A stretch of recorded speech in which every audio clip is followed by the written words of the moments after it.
Gente, então primeiro, assim como presidente estadual do partido também, né, falar que é importante a gente fazer uma reunião, inclusive em praça pública, enfim, né, e ter condição de dialogar com parte de militante, gente que não é militante. Eu acho que essa prática nós temos que manter ela. E aqui em Valinhos a gente quer crescer, quer fortalecer o partido, quer inserir o partido nas lutas sociais, né? E tem muita luta para fazer aqui, né? Então eu queria primeiro saudar a iniciativa aqui do grupo, do Arito, dos companheiros, se organizaram aí através do Rony, né?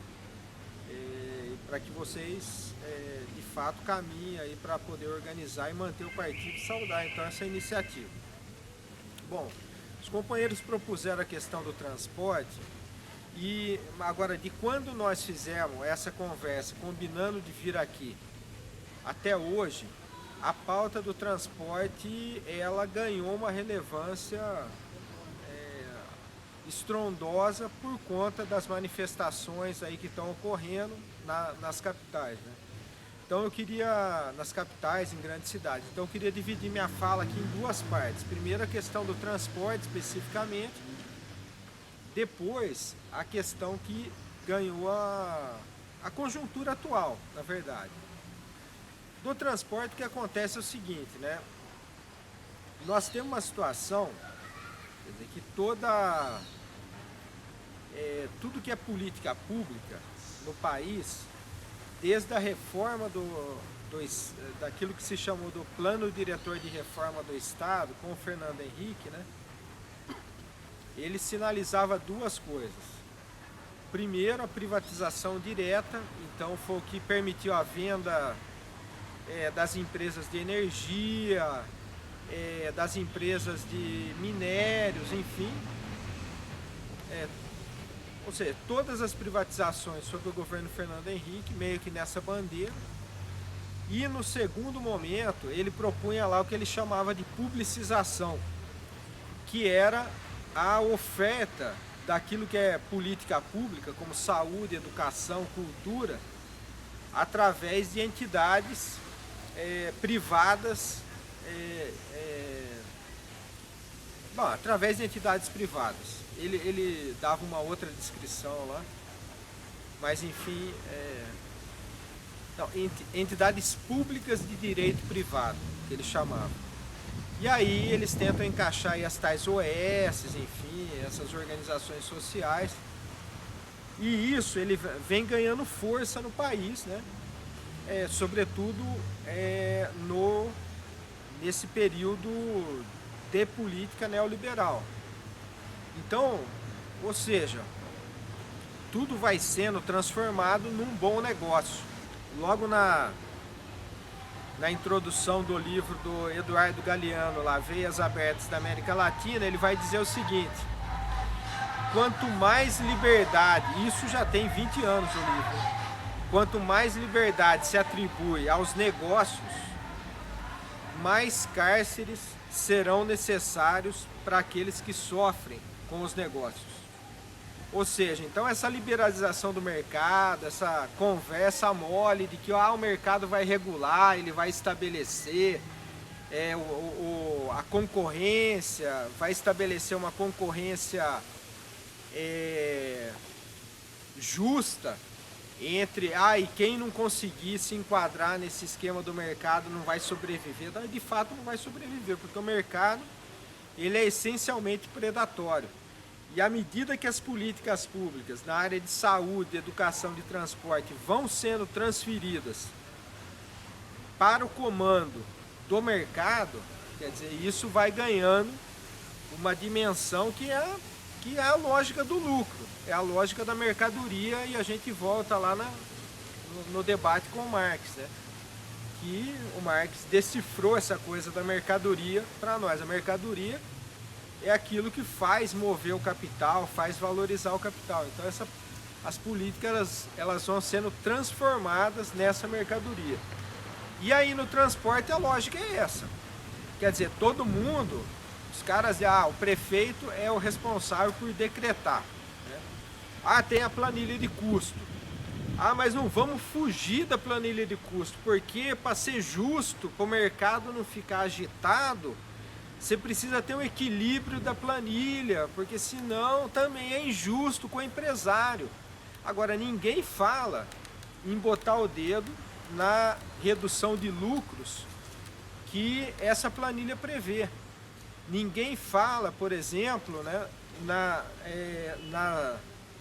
nos instrumentos, naquilo que compõe a planilha, nas peças, na manutenção, que são super valorizados, né? São como um pneu, por exemplo, que no mercado você cota ele, sei lá, R$1.000, na planilha deles vai aparecer a R$2.000, R$3.000, sendo que eles compram uma fábrica inteira de pneus. Ou, por exemplo, a manutenção, se você for trocar uma peça, seja ela qual for, na planilha, por exemplo, estou citando o exemplo de Campinas que eu conheço, aprofundei um pouco o estudo, mas se você for trocar lá, furou pneu, por exemplo, não, para não citar o pneu, não, vamos citar uma outra peça aí, uma bateria. Você vai trocar a bateria, você paga 500 da bateria, 500 de mão de obra para trocar a bateria, para soltar 2 cabos e botar outra bateria ali. Ou mesma coisa com um conjunto de vela e mesma coisa assim. Então, né, o negócio é totalmente descabido. Agora, a grande questão para nós é o seguinte: quando a gente vai fazer esse debate, esses caras nos pegam nessa conversa. Ah, mas você tem que manter o equilíbrio da planilha. E nós, às vezes, mesmo conhecendo essas injustiças que tem na planilha, né, a gente acaba entrando na armadilha. Ah, não, então vamos discutir a planilha. E aí eles conseguem justificar para a população que aquela planilha ela tenha o seu sentido de ser mesmo. Por isso, para nós temos que dar um outro viés nesse papo e dizer o seguinte: nós somos defensores de transporte público de qualidade que tem que garantir, né, a locomoção das pessoas. Bom, para voltar um pouco para a conjuntura, esse é um contexto mais geral. No final dos anos 90, início dos anos de 2000, né,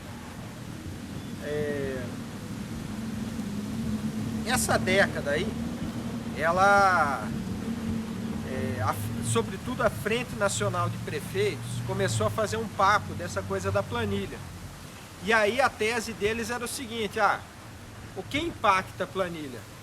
O que impacta a planilha são as gratuidades. Então nós temos que começar a reduzir o impacto das gratuidades. O que eram as gratuidades? A pessoa idosa, a pessoa com deficiência, a pessoa em tratamento de saúde, o subsídio dos estudantes. Então aí eles começaram a olhar para isso como se fosse o instrumento que onerava as planilhas. E pior que isso, né? Além de onerar a planilha, quando chegava na hora de decretar, como era uma medida impopular, o prefeito, quando chegava próximo a períodos eleitorais, ficava com uma encalacrada na mão, que é uma medida impopular, um reajuste da tarifa, né? Agora eles falam até: mas vocês estão brigando por 20 centavos, então tem que dizer para ele: mas se 20 centavos não é nada, então não aplique os 20 centavos, né? Então jogar no colo deles também. Então é medida impopular, porque impacta o custo de vida direto. Então aí, para atacar essas gratuidades, o que começaram a fazer? Como é impopular decretar aqui, dizer que o cidadão paga mais na catraca, o que eles fizeram? A população brasileira conhece pouco do orçamento público, então enfia no orçamento esse negócio. Então eles passaram a subsidiar essas gratuidades. Então a gratuidade da pessoa idosa, o transporte da pessoa com deficiência, eles enfiaram para dentro do orçamento, alegando o transporte para essas pessoas. Só que não foi isso. Outros municípios mais descarados chamaram para dentro do orçamento mesmo, subsídio da tarifa. Essa que passou a ser a lógica. Aí tem gente que diz o seguinte: mas pô, alguém tem que pagar por isso. Se eles pagam menos, alguém vai ter que pagar mais.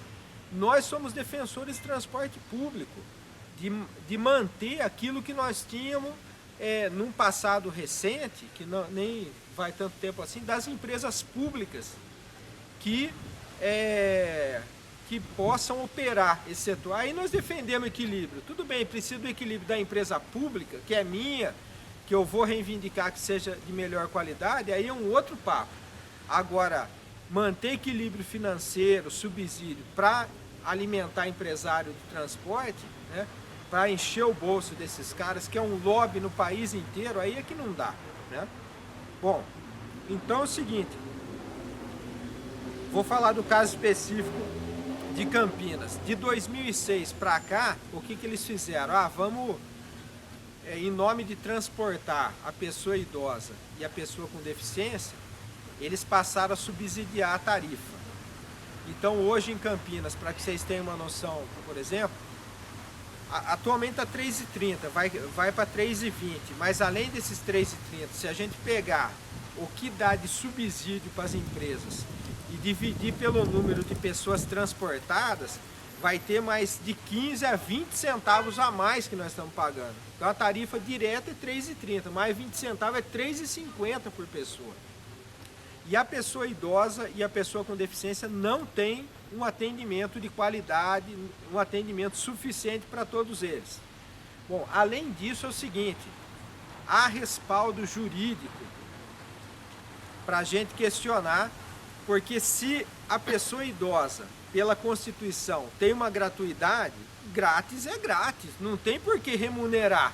Os caras têm que transportar e acabou. É direito que vale para a empresa pública ou para a privada, eles precisam transportar e fim de papo. A mesma coisa para a pessoa com deficiência. Então não tem, se ele tem direito a ser transportado ou para um tratamento ou em condições dignas e tem a gratuidade, fim de papo. É essa questão que tem que ser juridicamente interpretada. No entanto, você sabe que interpretação jurídica dá margem a tudo, né? Então tem sobre o mesmo tema um parecer favorável e um contrário, e aí você vai ter que fazer o debate. E nesse momento, então, de 2006 até agora, né, a Prefeitura de Campinas já deu direto na mão dos empresários de transporte 192 milhões de reais, de 2006 até agora. E esse ano aqui vai ser 36 milhões, né, o que está se estimando. Então, mesmo sendo ilegal esse subsídio, a Prefeitura continua entregando essa grana na mão dos empresários de transporte. Bom, além disso, e eu estou dizendo isso da cidade porque eu conheço esses dados dali, mas isso vale para o país inteiro. Essa relação promíscua entre os donos de empresa e os governos, ela é mantida aí a ferro e fogo. Bom, além disso, é importante destacar o seguinte, que é já mais uma situação atual. Em 2012, houve através da lei 12.715, depois vocês podem pesquisar, né? O governo federal substituiu a contribuição previdenciária patronal, né, de 20% pela contribuição sobre o valor da receita bruta. Isso para algumas empresas.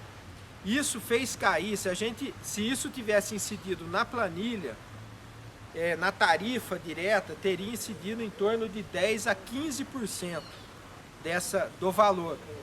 Foi esse argumento, inclusive, que garantiu que em Porto Alegre, né, a justiça decretasse a volta da planilha 2,70, que foi de 2,70 para 2,85, e justamente por conta disso não ter incidido lá na planilha, né, nesse cálculo final, a justiça mandou voltar para 2,70, numa ação que o pessoal moveu lá na cidade. Então, gente, ou seja, essa briga esse confronto de forças políticas, né, e no campo jurídico, ele às vezes tendem para nós, às vezes não tende.